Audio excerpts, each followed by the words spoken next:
Hello, this is Tony again. This is for part 7 of our classic fairy tale series, and we're going to be reading Rapunzel. Once there lived a man and a wife who wanted every much to have a child of their own, but year after year passed and they did not have a baby. Often the woman would sit sadly looking out of the window from which she could see the garden next door. Now this garden was very beautiful, full of flowers and vegetables, but no one dared to enter it because it belonged to a witch. One day, as the woman looked out, she suddenly had a great longing to eat one of the lettuces growing below. "I feel as though I shall die if I do not have one of those delicious lettuces," she said to her husband, and she looked so pale and anxious that the poor woman, much against her better judgment, agreed to go down and fetch her a lettuce. That evening, as it was getting dark, the man crept over the wall and hurried through the vegetable garden. He was just about to cut a beautiful lettuce when a voice crackled through the twilight. "How dare you come into my garden to steal from me?" The husband nearly jumped out of his skin. It was the witch. Stuttering with fright, he explained about his wife's craving for lettuce.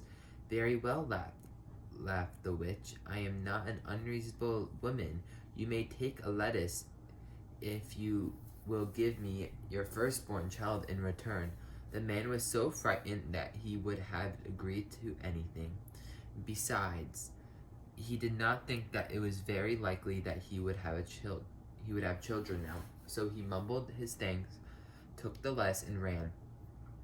But the strange thing was that only a few months later, his wife gave birth to a beautiful baby daughter. Despite the pleading of the mother and father, the witch made the man keep his promise. She took the child at once and gave her the name Rapunzel. The little girl grew quickly and became more lovely every day. The witch was very kind to her and treated her like her own child, except for one thing. When Rapunzel was 12 years old, the witch took her to a high tower and put her in a room at the very top. There was no door and no stairs, just a small window for Rapunzel to look out from. When the witch wished to visit, she stood at the bottom of the tower and called out, "Rapunzel, Rapunzel, let down your hair."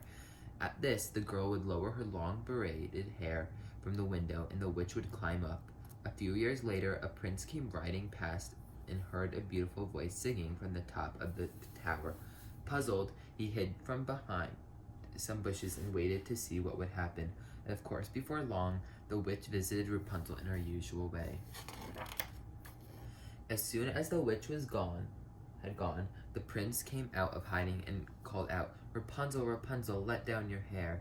Thinking that the witch had returned, Rapunzel did as she was asked. She was astonished to see a tall, handsome young man climbing through the high window instead. "Don't be afraid," he said. "I heard your beautiful singing and longed to see you for myself.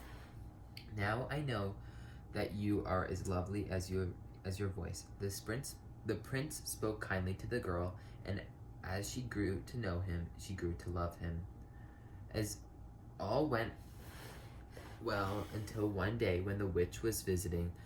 As she climbed into the tower, Rapunzel spoke without thinking. "Why is it, mother dear, that you feel so much heavier than the prince does when he climbs up?" There was an awful silence. Then the witch flew into such a rage that the stones on the tower trembled. She took out some scissors and snipped off Rapunzel's long braid. With her magic powers, she banished the frightened girl to a desert far away. Then, as the sun went down, she crouched near the window and waited. Before long, a voice drifted up from below. "Rapunzel, Rapunzel, let down your hair."